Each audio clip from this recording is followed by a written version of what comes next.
Olá, bom dia a todas, a todos, a todes.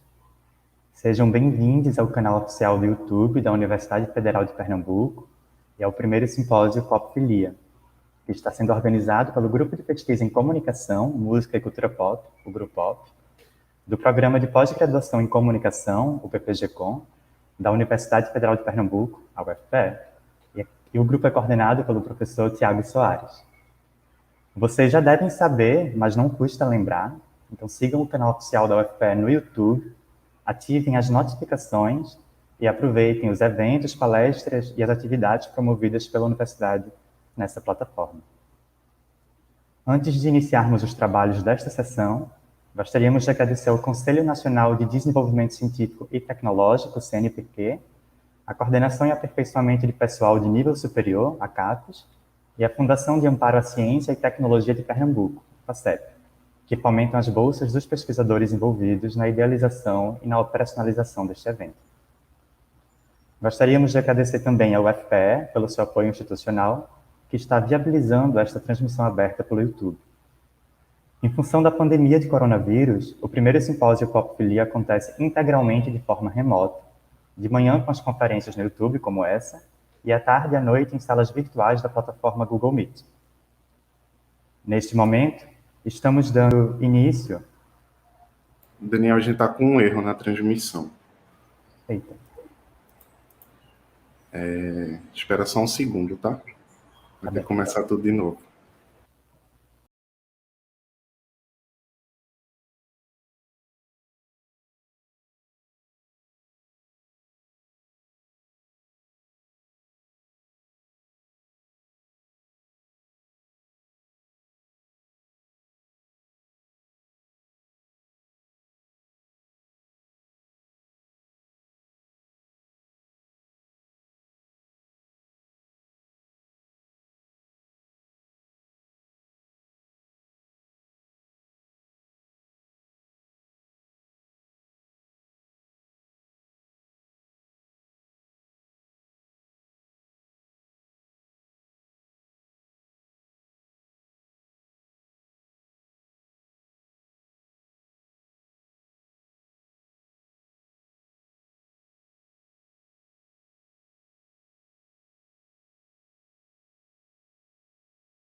Olá, bom dia a todas, a todos, a todes. Sejam bem-vindos ao canal oficial do YouTube da Universidade Federal de Pernambuco e ao primeiro Simpósio Popfilia, que está sendo organizado pelo Grupo de Pesquisa em Comunicação, Música e Cultura Pop, o Grupop, do Programa de Pós-Graduação em Comunicação, o PPG-Com, da Universidade Federal de Pernambuco, e o grupo é coordenado pelo professor Tiago Soares. Vocês já devem saber, mas não custa lembrar, sigam o canal oficial da UFPE aqui no YouTube, ativem as notificações e aproveitem os eventos, as palestras e as atividades promovidas pela universidade nessa plataforma. Antes de iniciarmos os trabalhos dessa sessão, gostaríamos de agradecer ao Conselho Nacional de Desenvolvimento Científico e Tecnológico, CNPq, a Coordenação de Aperfeiçoamento de Pessoal de Nível Superior, a CAPES, e a Fundação de Amparo à Ciência e Tecnologia de Pernambuco, a FACEP, que fomentam as bolsas dos pesquisadores envolvidos na idealização e operacionalização deste evento. Gostaríamos de agradecer também ao UFPE pelo seu apoio institucional, que está viabilizando essa transmissão aberta pelo YouTube. Em função da pandemia de coronavírus, o primeiro Simpósio Popfilia acontece integralmente de forma remota, de manhã com as conferências no YouTube, como essa, e à tarde e à noite em salas virtuais da plataforma Google Meet. Neste momento, estamos dando início, então, ao último dia de programação de nosso simpósio. Como palestrante, temos a honra de receber Freya Jarman, que é pesquisadora em música da University of Liverpool. Ela apresentará a comunicação The Voice of an Angel, The Unfillable Gap Between the Divine and the Mundane, isto é, a voz de um anjo, o buraco impreenchível entre o divino e o mundano. Eu sou Daniel de Andrade Lima e irei mediar a palestra. Eu sou doutorando em comunicação pela UFPE, faço parte da comissão científica e da organização do Simpósio Popfilia e sou integrante do Grupop.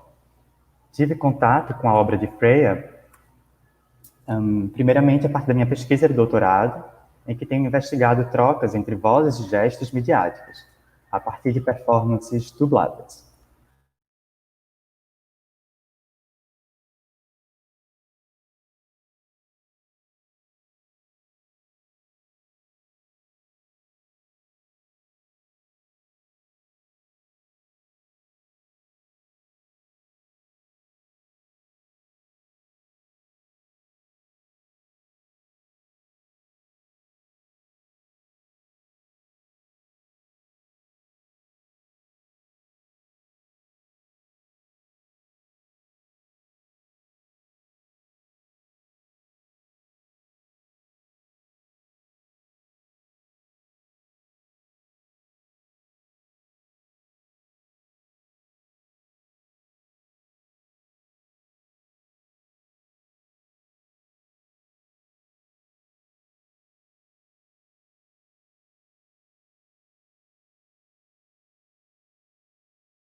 Olá, pessoal. A gente teve um problema com a transmissão aqui na minha internet. Vou retomar. Então, estava apresentando Freya Jarman, que é bacharel em música pela University of East Anglia, mestra de literatura em música pela University of Newcastle. Ela é vinculada à University of Liverpool desde 2005, intercruzando ensino, orientação e pesquisa, ministrando disciplinas a nível de graduação e pós-graduação nas temáticas de gênero, sexualidade e música, bem como ópera política e análise musical, para além dos parâmetros musicológicos estritamente ocidentais. Em sua trajetória, ela organizou os livros Oh Boy, Masculinities and Popular Music e Madonna's Drowned World, New Approaches to Her Cultural Transformations, e escreveu o livro Queer Voices, Technologies, Vocalities and the Musical Flaw, em que aborda um potencial queer que se desenvolve nas vozes, especialmente nos processos de escuta, convidando-nos a ouvir vozes a partir de suas possibilidades de estranhamento. A palestra será conduzida pela professora Freya Jarman em inglês e optamos por tomar algumas medidas para deixar a apresentação mais acessível, ainda que certo domínio de inglês seja necessário para uma boa compreensão da palestra. Então, os slides serão exibidos com textos bilíngues e disponibilizamos também no nosso site, apenas durante a apresentação, um roteiro inicial da fala da professora, para que quem deseje possa acompanhá-la com o texto escrito, usando esse suporte. Após a sua fala, que durará entre 30 e 40 minutos, teremos uma sessão aberta de perguntas, em que Freya poderá responder alguns questionamentos e comentários feitos pelo chat do YouTube. Assim, vocês podem enviar suas questões durante a palestra e nossa equipe estará pronta para coletá-las. Então, Freya agora já está na transmissão e eu vou começar a me dirigir a ela em inglês. So, hello, Freya. We are happy to have you. Thank you so much. Hi, thanks so much for having me here. I'm very, very excited. That's good to know and very nice of you to say. We had some trouble with our transmission and with my internet connection, but these things happen. Classic, yes. So I have been talking for far too long now, and we are all thrilled to our presentation. So the stage is all yours. Great, thank you. I will just figure out all of the necessary buttons at this end. Okay, so, okay, we've got that. And I think you can see that presentation, is that correct? Can you see, yes. you see everything? Okay, that's great. right. You can see it now. That's fantastic. Okay. I'll just speak. The sound of angels is truly awesome. As the book of Isaiah describes the six-winged seraphim, they were calling to one another, "Holy, holy, holy is the Lord Almighty. The whole earth is full of his glory." At the sound of their voices, the doorposts and thresholds shook, and the temple was filled with smoke. This refrain finds its way into Abrahamic liturgy, in the Sanctus of the Roman Catholic Mass, the Trisagion of the Byzantine Rite used in Eastern Orthodox churches, and the Kedushah of the Jewish Amidah, the central Jewish prayer recited 3 times daily. But what do humans do with the idea of this sound? How do we, mere mortals, seek to access it? How do we go about trying to recreate it in our mundane lives? In some musical renditions, the sound does seem to intend shaking the thresholds.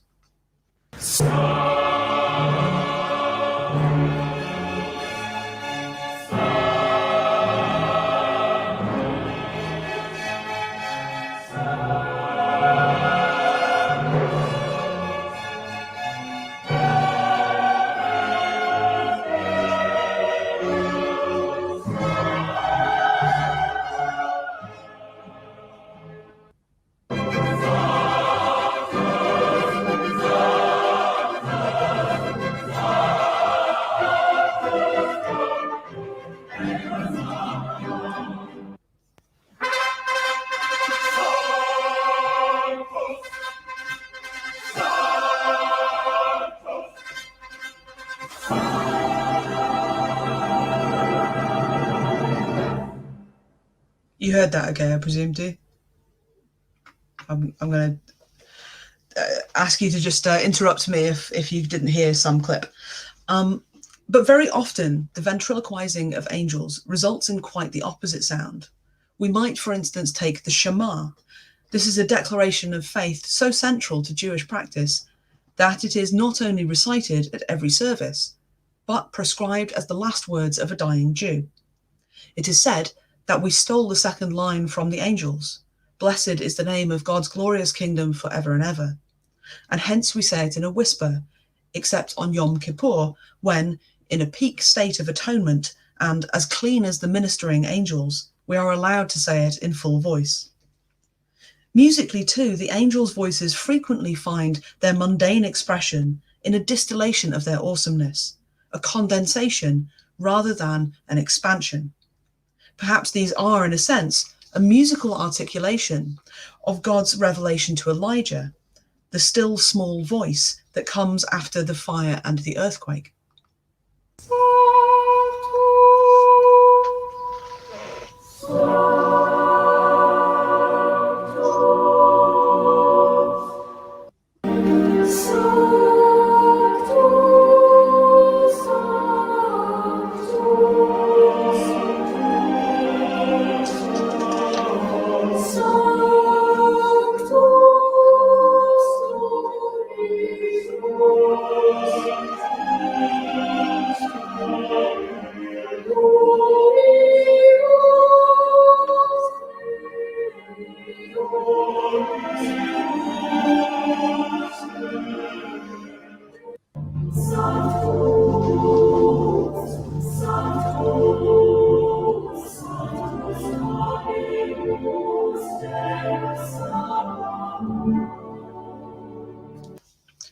These latter cases encapsulate something very particular about the voices of angels as they are manifested in human form, namely that the high-pitched voice has become especially linked with the angelic sound. This is, of course, despite the fact that being able to make buildings shake is not among the more obvious qualities of a young boy's singing voice. The description of high voices as angelic, ethereal, or heavenly may be among the most common language attached to such vocal sounds, as the titles and cover artwork of countless CDs attest. Television and radio programs about high voices use the connection in their titles. Subtitlers even use angelic voices as a shorthand for a particular type of high singing. Most commonly, the vocal sounds described in such terms are high voice types rather than low voice types high in their range. They are often male, and especially those lacking in significant vibrato for reasons of genre convention. Boy trebles, countertenors, and castrati are thus the most likely voices to be described as angelic. And unsurprisingly, this connection between vocal sound and divinity is found very commonly in the church. It is most typically the music of the church, or music like the music of the church, that these voices are singing when they are described in these terms. The church is, among other things, a musical industry that prizes the boy's voice before its change into adulthood. Facing the question of who should sing the highest lines in church music, various solutions have been variably fashionable over the centuries, but with reasonable consistency, women have typically been excluded. In the Christian context, 1 Corinthians is typically cited as justification. Women should be silent in the churches, says Paul's letter. N. Lindsay Norden argues that this passage should be understood only as a prohibition on female speech, not on song. And he cites the books of Ezra and 1 Chronicles among evidence that women were employed in the choir of the Second Temple, which stood in Jerusalem from the 6th century BCE until its destruction in 70 CE. Still, the church found itself without female voices for high parts, and falsettists, that is, men singing consistently in a falsetto range, fixed the problem for a while, until the castrato became more popular from the 16th century. The logic here was to be found in the very word being used.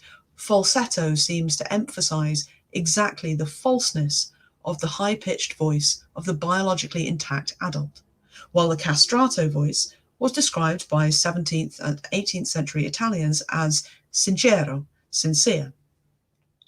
The other primary solution, apart from falsettists and castrati, has historically been the voice of the prepubescent boy. And again, we can trace a line back to early Jewish practice, with Levite boys trained to sing in the temple. But the line is not direct, as Alan Mould notes in his impressive history of the English chorister. And in the Christian church, the boy's treble voice has faded in and out of favour over the centuries. Such variation has itself been highly differentiated in different countries, with some inverse correlation perceptible between the castrato's popularity and that of the boy treble. In the English context, the young treble voice suffered a distinctly bleak 18th century, but enjoyed a concerted revival in the 19th, and it was settling into its contemporary popularity by the early 20th century. In 1919, for example, Arthur Henry Mann arranged the Christmas carol Once in Royal David City for the carol service at King's College, Cambridge, so that an unaccompanied treble solo sings the first verse. Now, it is something of a commonplace to say that it was the Victorians who invented the figure of the child as we know it today. And however much more complicated the reality may be, we can certainly point to evidence for such a claim. New employment laws restricted children's working hours. New education laws extended educational requirements to higher ages. And new liquor laws restricted the sale of alcohol to under 13s. I don't mean to get caught in a myth of progress, but it is clear that Victorian culture and politics defined more carefully than before the boundaries of childhood. And although the child could just as easily be constructed as untamed, like an animal in need of domestication, there was also a common image in romantic art and literature of the child as pure, innocent, in need of protection. It was in this context that the words for Once in Royal David City were written for a collection of hymns for little children by Cecil Francis Alexander in 1848. The lyrics and the collection in which they sit are the product of an emergent movement in the United Kingdom of mass national education, in which children were to be enculturated in the prevailing ideologies of a God-fearing, increasingly muscular, and certainly ascetic Christianity. The melody was written the following year by Henry John Gauntlet, and it situates the carol firmly in the dual context of the rise of congregational singing and the carol revival of the 19th century by using classic strategies such as a limited pitch range, easy intervals, and a simple rhythm. When Arthur Henry Mann wrote the now iconic arrangement for Kings, the boy treble voice that opens the piece was therefore able to stand in for a wealth of issues that concerned the late British Empire. In particular, it functioned as an invented tradition, encapsulating the purity of an age either already lost or, like the boy's voice itself, about to be lost. Once in Royal David City stood a lonely cattle shed, where a mother laid her baby in a manger for his bed. Mary was that mother mild, Jesus Christ, her little child.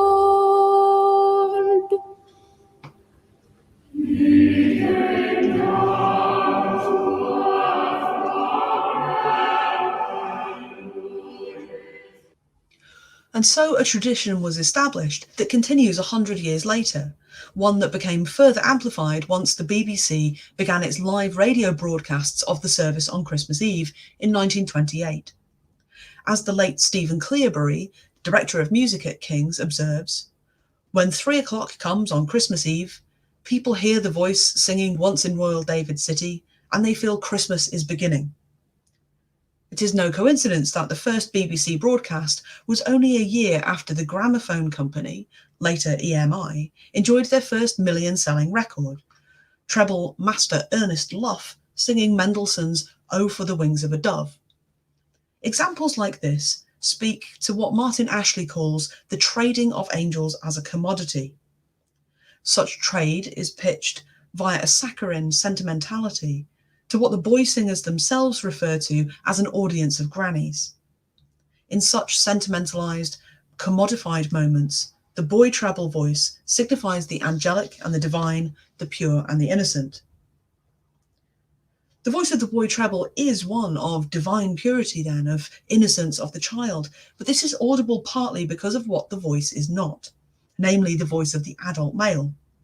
The threat of losing the treble voice to adulthood always looms over the treble voice itself, and so the so-called innocence of childhood is enhanced.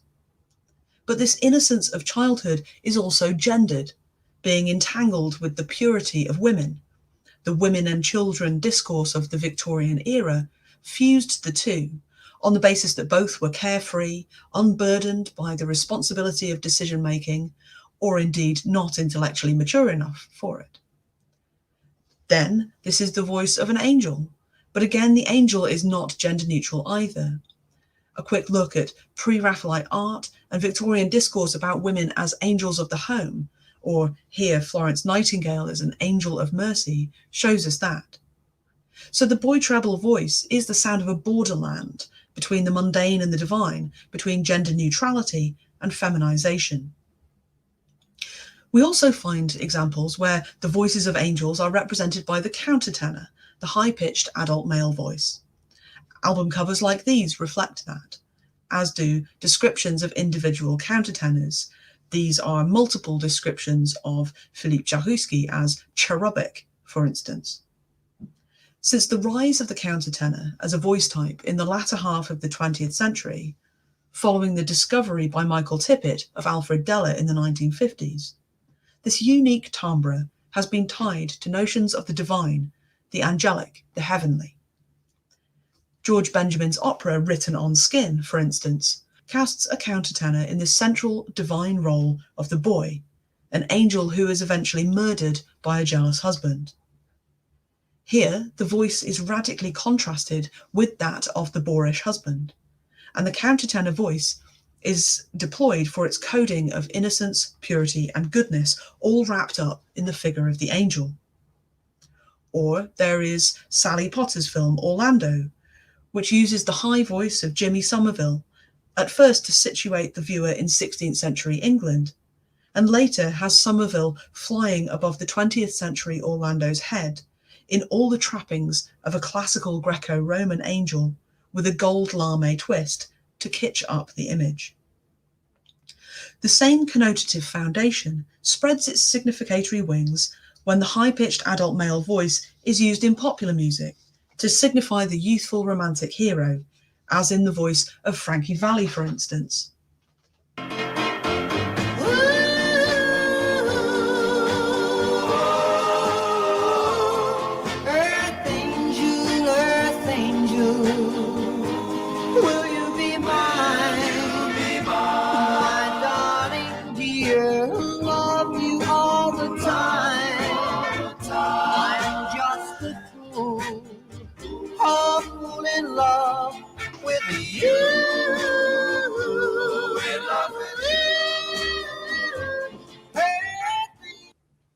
We find it also in the passionately sincere lovers of 1990s R&B, such as this clip by Boyz II Men. You've never been there before, it's only your first time. And we find it as a persistent theme even in more recent years.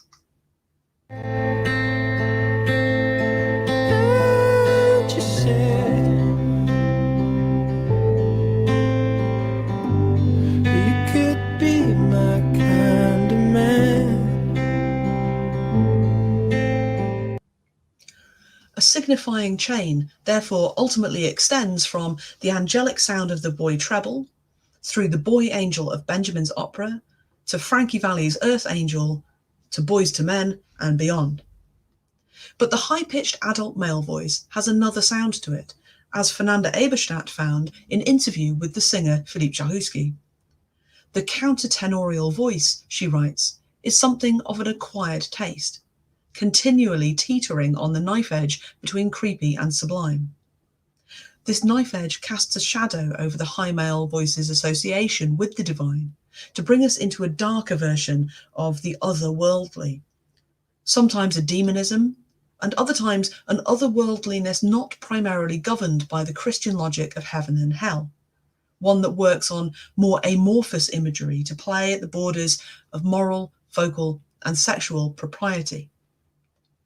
In the more obviously demonic category, we can turn to the countertenors in two musical adaptations of Milton's Paradise Lost.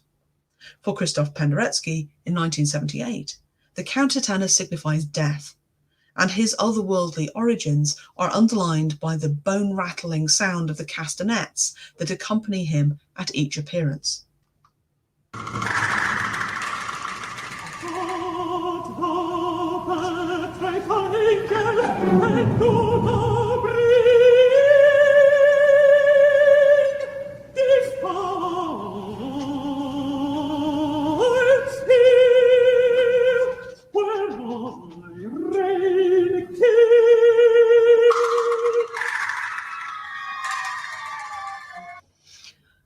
Jeff Page's treatment of the same source material 40 years later is an especially interesting case. As a one-man opera, it is sung entirely from Lucifer's perspective, and although the role demands a countertenor voice, it also requires sudden shifts into a baritone range, sometimes in mid-word. Again, it is the liminality of the voice that comes through. As we jump from treble to bass clef, between countertenor and baritone voice, we also jump between metaphysical and physical worlds. This mournful gloom, this mournful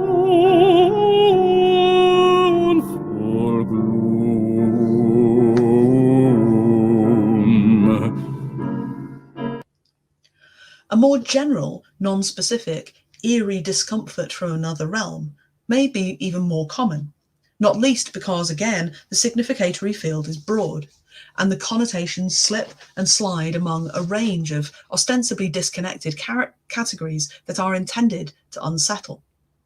One of the earliest creepy countertenors in the modern era is the Oberon of Britten's Midsummer Night's Dream. The part was written for Alfred Deller, the godfather of the so-called countertenor revival in post-war England, and his newly rediscovered voice type, claimed as authentically Elizabethan by its champions, was perhaps the ideal choice for an opera based on a Shakespeare play. But contrary to the angelic associations of the high male voice, Oberon is no angel. There is rather a distinctly sinister layer to his character, not least in the undertones of domination and control in his relationship with Puck, which critics agree is given a distinctly homoerotic charge by Britten. And it's an unsettling homoeroticism too. As Philip Brett puts it, Oberon is powerful and predatory. This puts us very much in mind of Wayne Kirstenbaum's description of the falsetto as the voice of the unregenerate fag. Kirstenbaum cites Tiny Tim as the exemplary case. His unnerving tiptoe through the tulips is met with a defensive derision in this television performance. Oh, tiptoe through the window, by the window, that is where I'll be. Come tiptoe through the tulips with me.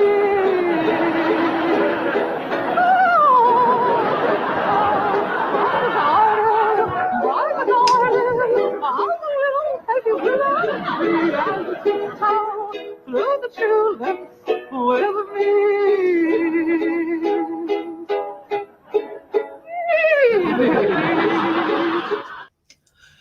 In the countertenor voice, then, we might hear the generic otherworldliness of the fairy king's realm, but also the association of unmanliness and thus of gender liminality that haunts the modern image of the homosexual. Welcome, wanderer.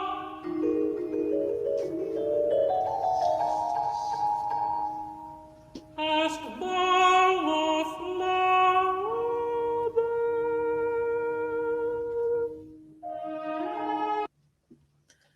A cousin of this characterization can be found in the role of Annas from Andrew Lloyd Webber's Jesus Christ Superstar, one of the priests baying for Jesus' blood.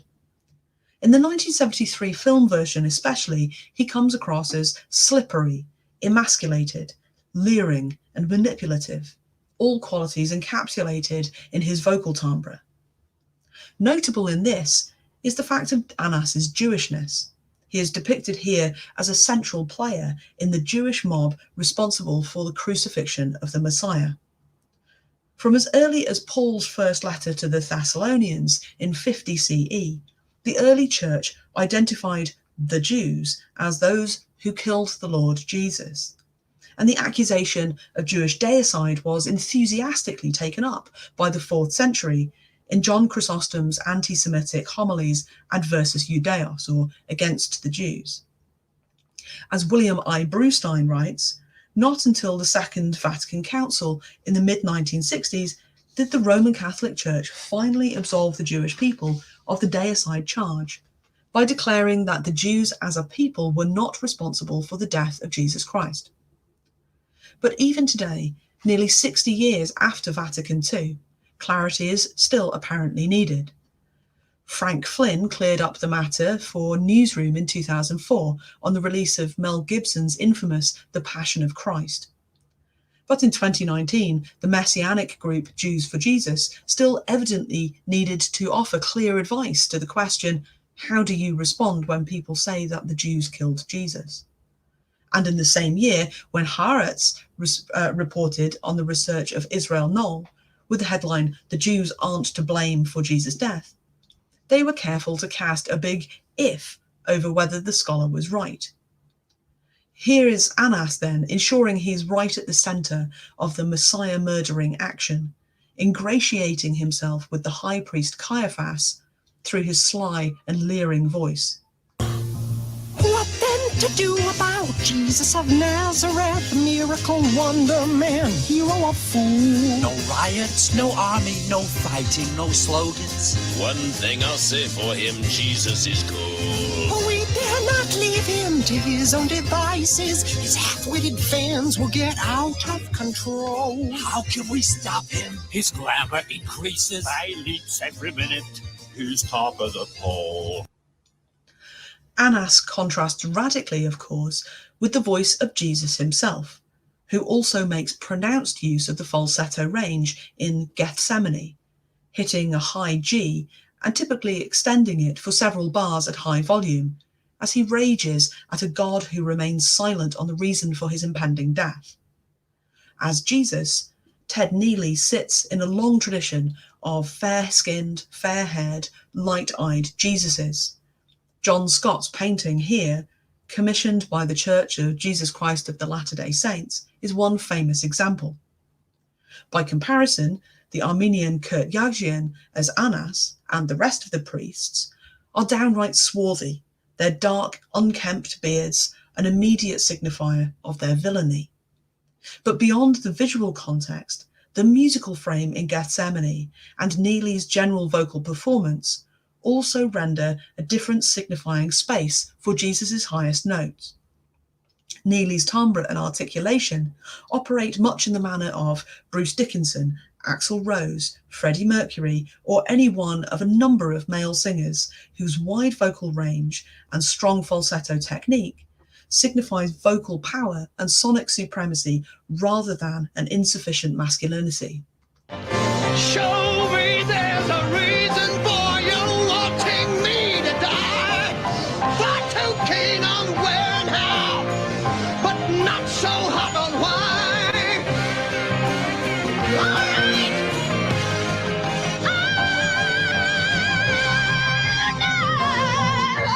Oh, just watch me die. See how I'll die.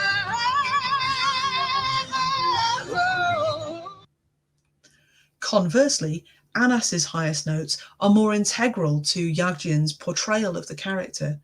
It's a vocal quality that he persistently emphasizes. And so, in Annas, we might recall historical vocal depictions of Jews on stage, not least by Wagner, who, as Mark Viner has brilliantly shown, would use a high tessitura in a low voice type as one tool in an anti-Semitic arsenal of characteristics for his villains. Alberich, Klingsor, and Beckmesser are cases in point, all examples for Wagner of the Jewish vocal sound. In his infamous treatise Das Judentum in der Musik, he writes, "The first thing that strikes our ear as quite outlandish and unpleasant in the Jews' production of the voice sounds is a creaking, squeaking, buzzing snuffle." And this opinion was certainly not unique to Wagner. As Sander Gilman argues of the Jews' argument scene in Salome, Strauss too thought of the Jewish voice as a marker of difference, as high-pitched and breaking, and this was complexly intertwined with anxieties about Jewish male sexual difference, anxieties centered on the radical difference of circumcision. And so the high voice speaks negatively of sexual and racial difference, and that no doubt underpins the unnerving oral image of Oberon and Tiny Tim. It has left its trace in more recent years too, as in the role of the fox in Jonathan Dove's The Adventures of Pinocchio. Supported by the cat, he is the primary antagonist of the tale, and their intentions towards the young wooden hero are manipulative and even murderous. Notable then that the pair are introduced with strangely orientalist sounds before the fox's countertenor voice enters.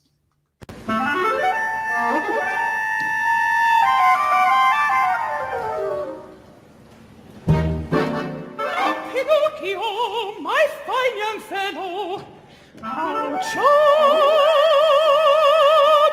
it is to see you again. How do you know my name? Oh, your father and I go way back. Way back. Sorry about the glitching in the visuals there. In contemporary popular music too, we find this duality pertaining to the otherworldly. Prince provides a remarkable example in the appropriately titled track God, the B-side to Purple Rain. His higher range suggests for a moment a gospel-inspired falsetto, saturated in a reverb that hints at a heavenly setting. Is it the cathedral echo, perhaps, or the infinite space of the newly created universe? But this simple level of signification is quickly and repeatedly troubled by the use of various tricks that surprise the listener, perhaps the most extreme of which is a momentary diversion into his whistle tone.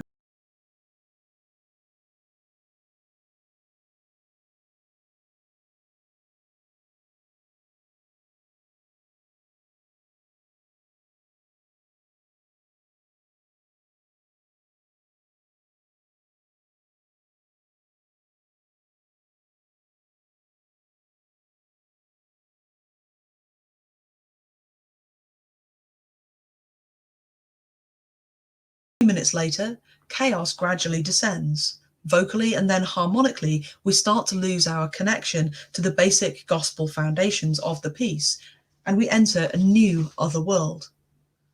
Perhaps the sound world seeks to transcend the man-made church and find its way to a divine truth less containable by familiar musical conventions.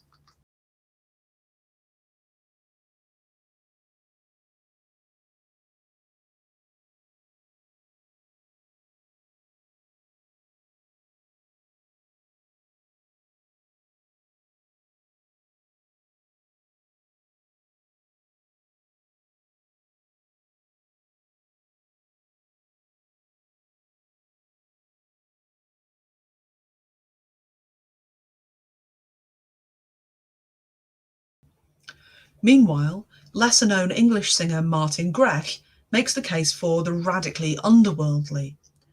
To date, Grech has released 3 studio albums, all in the 2000s, all quite different in sound world, but connected by a distinctive voice that frequently plays with the potentials of its higher range. And consistently, reviews of his work emphasize the otherworldly atmosphere he creates. The 2005 album Unholy, in particular, has negotiated that space, as the title might suggest. One listener says, "It emits cathedral solemnity and heavenly serenity all through.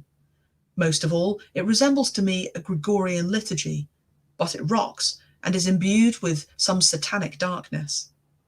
Here then are a couple of clips from Elixir, which another reviewer says starts as a desolate ballad but ends as a delirious march for accursed souls.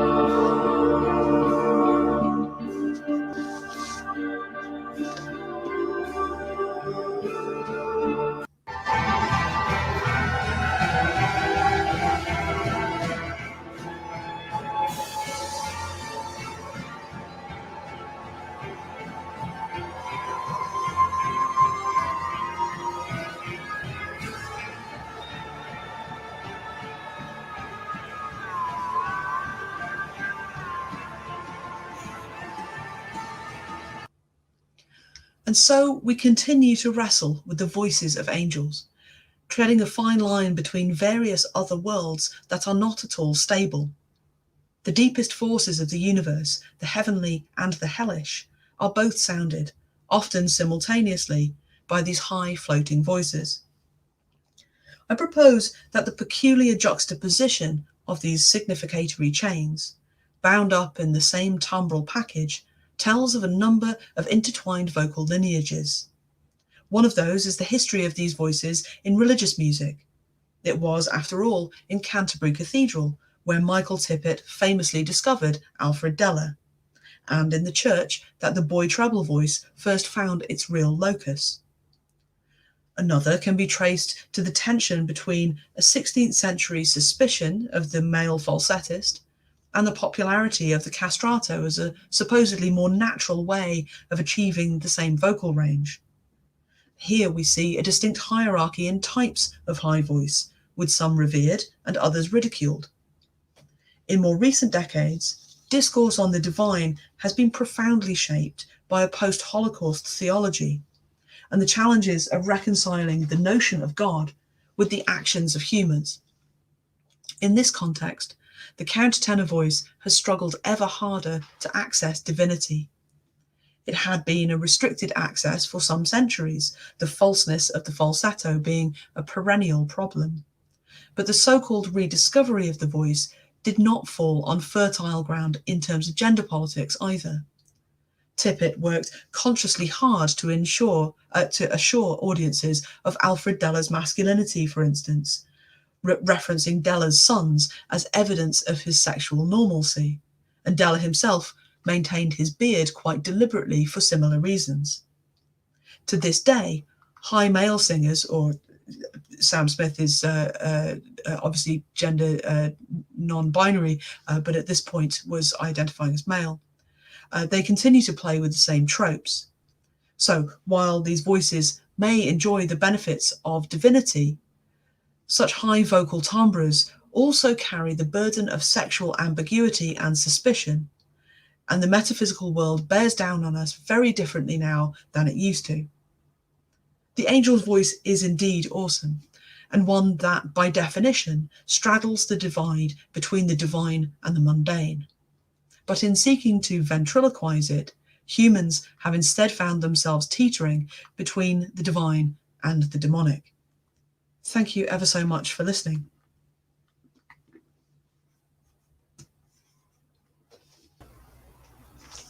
Thank you, Freya. That was a marvelous presentation. I'm glad you liked it. I really enjoy how you bring different materials in videos and audios and imagery. It becomes really involving and engaging as a presentation, so thank you. Thank you. I'm still receiving some questions from the public, so I will open the discussion by making a question myself. Great. And I will address the public shortly. Em português, just a second. Pessoal, então vocês podem ir fazendo perguntas pelo chat, tá? Que o pessoal da equipe aqui vai traduzir e vai me mandando. Então aproveitem esse tempo para fazer isso. So, I wanted to talk first. I have to say that I have been investigating falsetto singing for a while now. So I became really fascinated with your presentation because it really resonates with my interests at the moment.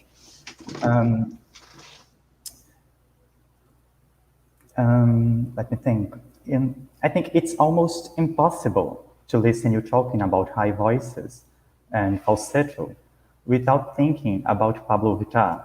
That is, I think most Brazilians will agree with me that your presentation drives us really fast to Pablo Vittar. Have you ever heard of Pablo Vittar? No, but I'm Googling them right now. Okay. It's Pablo Vittar is a drag queen. Great. A singer drag queen. And basically one of Brazil's biggest pop star at the moment. I think most people recognize her as a pop diva, and she's a very feminine drag queen. Mm-hmm. She's a great performer, a dancer, but she became both famous and infamous, I would say, for her high voice and for her extensive use of falsetto. So one funny thing about Pablo is that she sings with a very high voice, but she also talks in a high voice. So her voice is understood as feminine, widely. And her voice has been the subject of many discussions and critiques.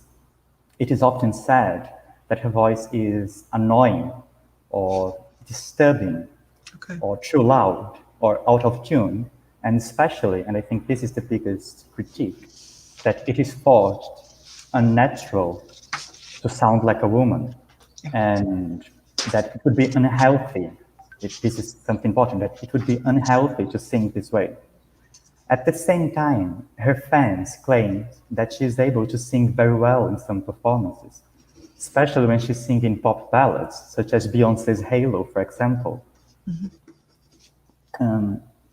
And the thing is, sometimes it is claimed that she is a countertenor, and that belonging to such classification, her voice could be understood as natural. So it wouldn't be false because she is a countertenor. So I wanted to ask you to talk a little bit about the ideology of the natural voice and its relation with this kind of voices, and how this ideology can be connected to systems of vocal classification, because I feel like such systems sometimes appear to naturalize voices or to make voices more intelligible, especially when we're talking about voices that can come up as queer. Yeah. That would be my question. That's a fascinating example. Thank you ever so much for sharing it. I'm clearly going to have to add some Pablo Vittar to my playlists immediately. I think that the first things that come to my mind are around issues about what constitutes a natural voice, around what men and women, quote unquote, should sound like, and also ideas actually about female or feminine voices generally.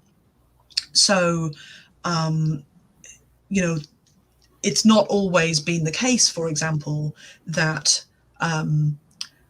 that the high-pitched voice only signifies femininity. If we go back to the castrati, for instance, in the 17th and 18th century, it's not obvious that the high-pitched voice made them sound feminine in the way that we would see people talking, for instance, about Sam Smith today. But there was a shift then in the early 19th century where ideologies about gender difference, sexual difference, became much clearer and much more stark, the difference between male and female. And with that, we had a change in how men were supposed to sound as well, right? So that what a man sounds like is very different in 1840 than it is in 1740. So I think it's important to recognize that it's a particular historical and cultural moment in which, these high voices, would make an artist like this sound only feminine and not, some other gender type. It's interesting also to me then that it's a drag queen who's using this voice type. And the case puts me in mind of other gay male voices where the high voice has been very notable. I'm thinking of Jimmy Somerville, for instance, who was remarkably outspoken and political in his sexuality in the 1980s, and was very well known for this very high voice that he had, that he still has, in fact.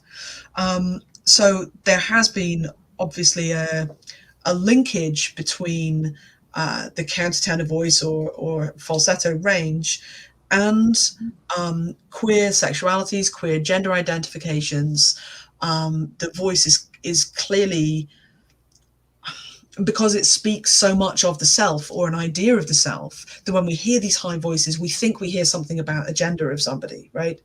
And so when we hear Pablo Vittar's high voice, presumably there's something bound up in there. And probably there's a sense in which she's probably doing that quite self-consciously also. I have had trans students, for instance, singers who are very keen to be able to push the higher ends of their register because it's important to the way that they pass, actually, vocally. But I'm also thinking actually about a general discourse around female voices where they're always too loud, they're always too high, they're never taken seriously in the same way as male voices. And the criticisms of Hillary Clinton's voice, for instance, in her presidential race against Trump would be part of that. She sounded shrill and hysterical, and that's to do with higher pitched voices. There's a long history of that. So I think all of that is probably bound up in this example. I'm going on, so yeah, stop me now. Oh, yes, that was a really good answer. The thing that fascinates me about Pablo Vittar is that she's often understood as a trans woman, even if she's not a trans woman. Okay. And the way she speaks, she does not act like most countertenors would speak with what would be understood as a male voice, a lower voice, and then would sing in a higher voice, and she doesn't do that. I'll send a video of her to you later. I think you will enjoy it. Yeah, please do. Please do. I was actually thinking, sorry, I just had another idea, which was about Conchita Wurst, who, do you know Conchita? She won the Eurovision Song Contest in 2014. And she was an unusual case of a drag queen who retains the beard. And the range that she was singing in was not especially high. It wasn't a countertenor range, but the type of vocal gestures she was using were very reminiscent of Shirley Bassey and Barbara Streisand and things like that. So yeah, I'd love to compare these cases. Thank you. Thank you. I received some questions now, so I will pass them on to you. Great. The first one is from Tiago Soares, who is the coordinator of Grupop. So he's kind of responsible for this event, along with a whole group of people. And he says, I'll quote him, "Congratulations for the very sound lecture and full of examples. A delight for eyes and ears. Listening to you, I'm reminded of Richard Dyer's book, White, which narrates the enchantment constructed by cinema, by whiteness, based on a relationship between the image and the idea of light. In this case, would you be talking about an enchantment policy for the whiteness? He actually used the term in Portuguese, the branquitude, but we could translate it as the whiteness, that occurs with the song sound. How do you see racial politics implied in the angel's voice?" That's a great question. Thank you, Tiago. I obviously didn't get time also to consider the racial implications of this discussion in any depth. But I think there are some important politics at play here. It's notable, for instance, that the music of the Anglican Church with the boy treble is, it's a very white tradition. Most of the boys that you see singing Once in Royal David City are white boys, even if occasionally there are boys who are not white in the choir. And yeah, there's clearly a long-standing history of conflating purity and innocence with white skin or fair skin in many ways. I'm also thinking about the Jesus Christ Superstar example, actually, and the way that we know these priests are villains because they are maybe a little darker skinned. They're certainly darker haired. They are darker in the eyes than Jesus, for instance. But very interestingly, the role of Judas is played by a black man in that film. And he also has some very high notes, which kind of play very interestingly into the whole kind of high note world of the musical.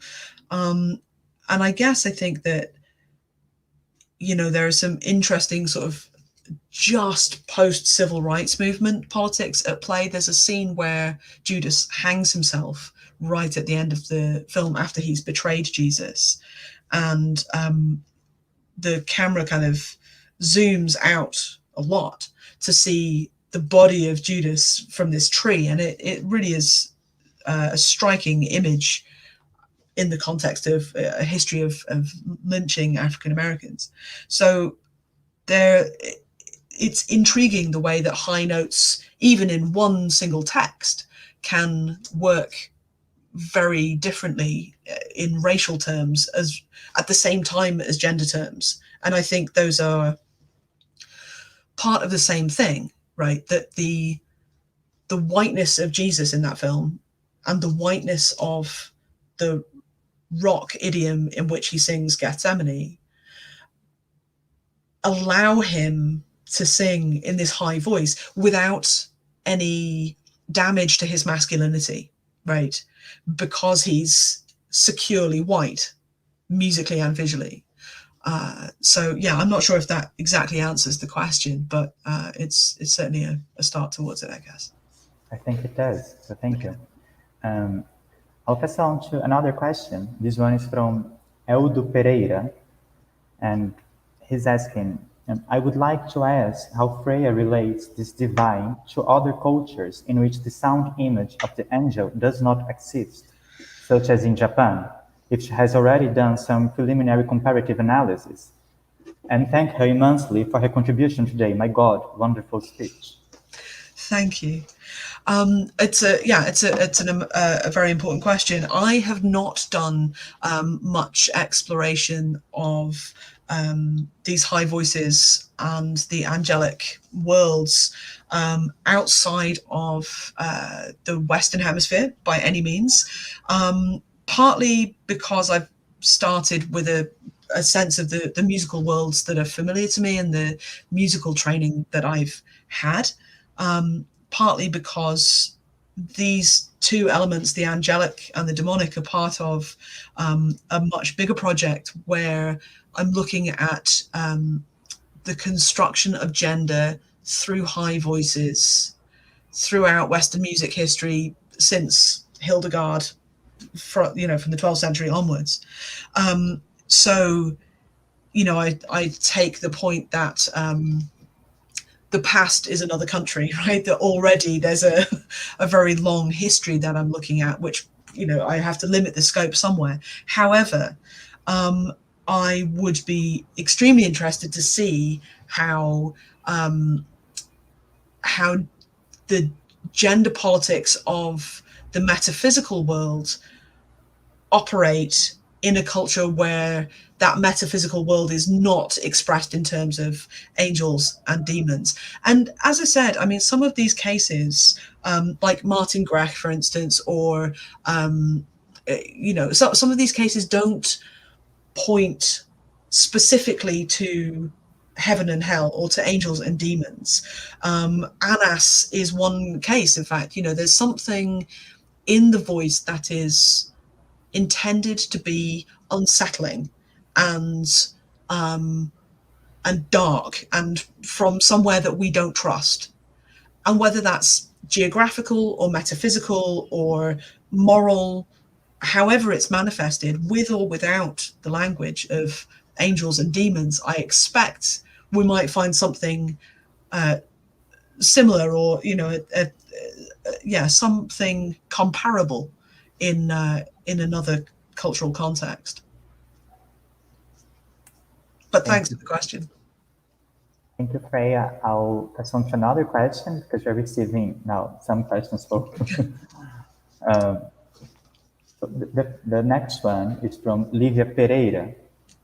And she's asking, I was thinking about the link between the high voice and youth rather than the gender, and especially thinking about the obsession with some maintaining the voice of some female singers while they act the same as they had when they were young. So she's talking about this question is appearing there, right? So one example would be Britney. This leads us to another problematic on popular music culture, that is the ageism. How do you see this reflecting on the matter of the voice? Yeah, thank you, Livia. That's a really good question. In the case of the boy treble, for instance, then youth is absolutely central to it. And, there's a particular musical world that is only accessible through this sense of youth. And then we've got all kinds of examples where, there's a question mark over whether a singer has still got it, whether they can still do what they used to do, especially singers who have been known for very high voices or high notes. I'm thinking of Barbra Streisand, for instance, or, there are performances by Elton John where he has transposed a piece down so that he can still reach the peak of the melody, but it's not the same high note. Seeing Ted Neely singing Jesus in 2006, this is 30 years after the film, there's a question mark over the upper range. And I think one thing that is fascinating, and I haven't got to the bottom of, is why extreme high notes are so prized, why they are interesting to us at all. Because the low notes are not so interesting, right? There's not the same culture and industry around people going lower and lower, right? Going higher is very interesting. And so where was I going with that? I guess we clearly operate in an industry where, the higher notes are more valuable than the lower ones. And so, I'm not certain where that's come from, but I think that would be the place to look for this. And no doubt ageism has something to do with that. That there's a youthful skill in being able to hold those notes. Yeah. Thank you, Freya. We have another question from Tiago Soares that is very brief. It's basically, he's saying, I would like to know more about this use of different materials that Freya collects, how she arrives at this heterogeneity of materials. It is a method, or is it a method? Because it sounds pretty essayistic, and he thinks it's really fascinating. Is it a method? I wish I had a method. I really wish I had a method. No, I guess I just follow a lead and I follow a hunch, and sort of, I've never been interested in leaving things in boxes, and it's always been more interesting to me to try and join up dots between things that look like they are not necessarily connected. So yeah, I'm sort of, I wouldn't, I guess the downside is that I don't always manage to go very deeply into one little thing. And maybe I sort of miss some of the nuances, but it's, I would always look for like a little bit of context around something, and then that usually spins me off to something else, I suppose. But yeah, mostly I'm just following my nose, the whole thing. I think I will add a question of myself that related to this question of Tiago, and now with your answer, I became even more curious. That is, when reading your book, For Your Voices, I became really interested by the way you understand listening as a mode of inquiring voices somehow. Mm-hmm. In your presentation today, listening is also, of course, a very important part of your theory and analysis. And the way you present, it's like an invitation to listen to specific performances, mm-hmm. and maybe in specific ways as well, in the sense that you are not simply reading discourses about voices, but you're mm-hmm. actually listening to them and following them. And of course, listening is something we do. It's an action, maybe a performance even. It's something that is also regulated, that we have techniques of listening, right? We learn how to listen to different things.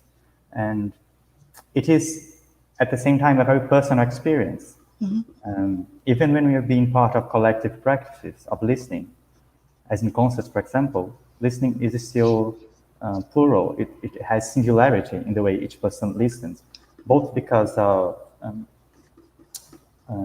body capacities, but also because of our social formations.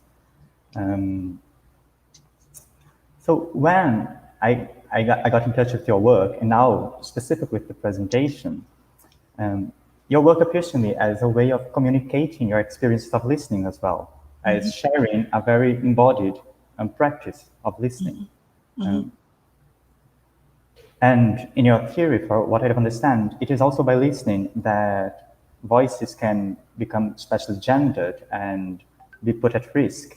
So I was wondering if you could talk a little bit more about the part listening takes in your process or in your writing. It can be a more of a theoretical answer, but it can also be really pragmatical. Thank you. That's a really exciting question to me, actually. Listening is both sort of, yeah, it's central and frustratingly absent from some bits as well, because like once you go back before 1900, then none of these voices can be heard, right? So that's tricky. But I have always found myself, I guess, just in my own method, to pick up on Tiago's word, I've always found it important to hear something of what I'm talking about, and I can't think theoretically unless I have sound to latch onto.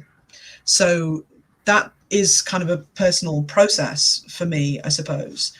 And in that, I always find myself listening to multiple performances of something. So, you know, I've been working on Jesus Christ Superstar a lot recently, which is why it's at the forefront of my mind. But I have a playlist that has, you know, 5 or 6 different recordings of the same song, just one after the other, because it helps me, because I think it's like a control test in science. It helps you understand one if you can see the other things that it's not doing, right? That it sets each one becomes much more specific. But the examples that I've found myself working with, and in fact the whole idea of anything that I've done, usually comes from music that I have a really physical and embodied personal relationship with. And yeah, whether that's one of intense enjoyment or intense repulsion, as you will have seen in the Queer Voices thing. But I think that it is important to think about these voices in real sonic terms, because that is what they are, and that is how they work. That you know, it is what music is, that I think we are somehow obliged to consider music in its sonic sense. There was a scholar that I knew a while ago who left his article, at the end of his article that he'd written, he said, for those who, I think it was on Vivaldi, for those of us who prefer a silent contemplation of the score, and then he finished the sentence. I thought, well, what kind of music scholar prefers just to look at the score and doesn't on some level access it first and foremost through their ears, because that's where the music is doing its work. And so yeah, that it is all about the doing, and within those two contexts of the intensely regulated, the intensely cultural, the intensely specific and contingent, you know, systems of power, and also the intensely personal, right? It's the relationship between the personal and the wider cultural that I think is interesting. Does that answer your question? Yes, Okay. I was going to say that a very difficult thing, it's how to talk about music or voices in sonic terms. Yeah. In my case, for example, that I am not trained as a musician without following musicologist terms, for example, because we tend to find other ways, like maybe using more bodily terms or choreographical terms. So this is something I have been thinking about. Yeah, I think that's very interesting. I mean, I used to teach a course for first-year undergraduates that was intended to talk about musical detail and teach students how to talk about musical detail without using Western notation or any standard notation system, or any of the terminology that goes with it. And so everything we did was about, what can you hear? What's standing out to you? How would you describe this structure? How would you, draw this melody just with a line? What patterns can you notice? And it is my very firm belief that anyone with a basically functioning set of ears can say an awful lot about music without any musical training at all, if they trust themselves to do it. And in fact, sometimes the musical training gets in the way. On some level, it gets in the way of how we talk about it, because we're looking for the right word, or we're listening for certain things that we know how to talk about. So yeah, that's my position on it. That's good to know. We have one more question from Mariana Lins. She's asking, still on the youth ageism subject. I wonder, what are your thoughts on the husky voice as a performative or performance element? The husky voice, that's fascinating. Thank you for raising that, Mariana. It's very interesting because it seems to work very differently at different ages, actually.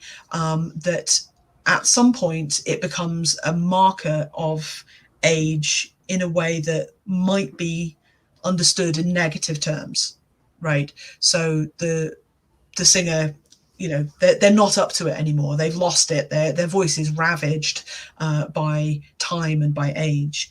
And yet there are also genre conventions in which young singers deliberately seek to do this, right? Because huskiness, especially in women, but not only, but huskiness seems to signify a certain sexual energy.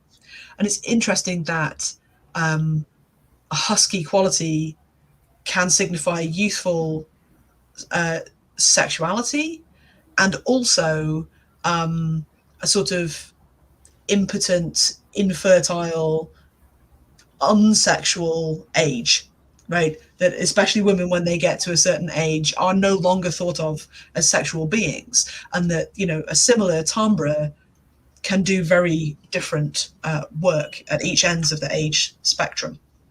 So yeah, I've actually got a PhD student working on questions of age and queer theory in popular music at the moment, looking at Joni Mitchell and Aretha Franklin, Patti Smith, and I forget the fourth one.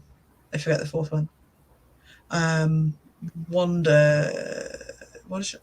No, I can't remember. Anyway, but she's looking at the relationship between these aging voices and in some cases younger artists like Amy Winehouse or Adele, who modeled themselves vocally on the younger versions of these older women. So it's kind of interesting. Yeah.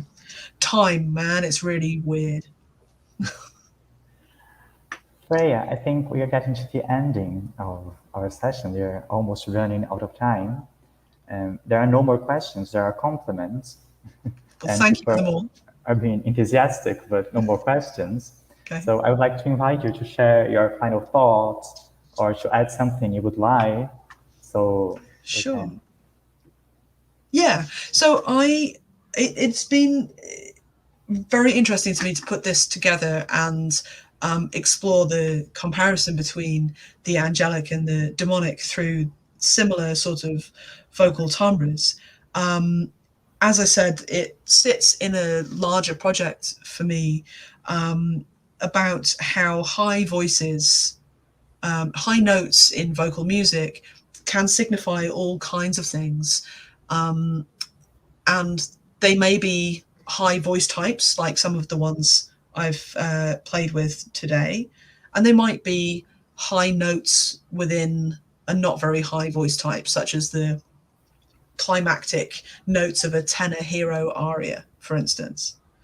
And what I'm interested in is how these high notes signify things that don't look like they are about gender at first. It might be the angelic or the demonic. It might be madness in the case of Lucia de Lammermoor, for instance, or Dirma de Gallas, who I've written about before. It might be heroism, or it might be romantic sensitivity, or racial difference. All of these things don't look like they are about gender, but very, very quickly they become issues of gender. And, you know, we've seen some of that today. And for me, that tells us something about how gender works, that gender itself is not necessarily this standalone identity thing over here, and we have age and race and class and ability in somewhere else, but that gender is in fact made up of all of these different things all at once, that it is always already intersectional, because if we have to take into account age or class or race when we're thinking about gender, and if we end up thinking about gender when we think about those things, then they're all part of the same project, basically. There's a wonderful quote actually about sensory perception by an author called Clive Cazo, and he writes about how we can think of the senses not as distinct channels, but as regions on a sheet of fabric, so that when you tug at a bit that is maybe dealing with vision, or just tugging at a bit that deals with sound, nonetheless, because it's all part of the same fabric, the other areas are being pulled at. So you can see a picture of someone screaming and almost hear the scream. You can, you know, listen to a radio drama and see the environment in which it's happening. So for me, gender is like a fabric also, that we can pull at sexual difference, or we can pull at age, we can pull at class or race, and all of these things, and the rest of the fabric all kind of moves as well. And I think these kind of slippages between the significatory spaces is what points that out to us. So I'm really grateful to you for having let me share my thoughts with you today. And I have got some more exciting listening to do, I think. So yeah, thanks again. It's been really, really a treat. Thank you, Freya. This was really good, really. These final thoughts, the way you kind of sew all the questions, it was really fascinating. And I think this idea that some things are not gendered at first, but it easily become gendered, and that this reveals something about how gender works. This is a very instigating theoretical approach to gender. So thank you again. I will address the public in Portuguese now, so I can close the session. Yep. And we are really, really happy to have you. So thank you. Thank you.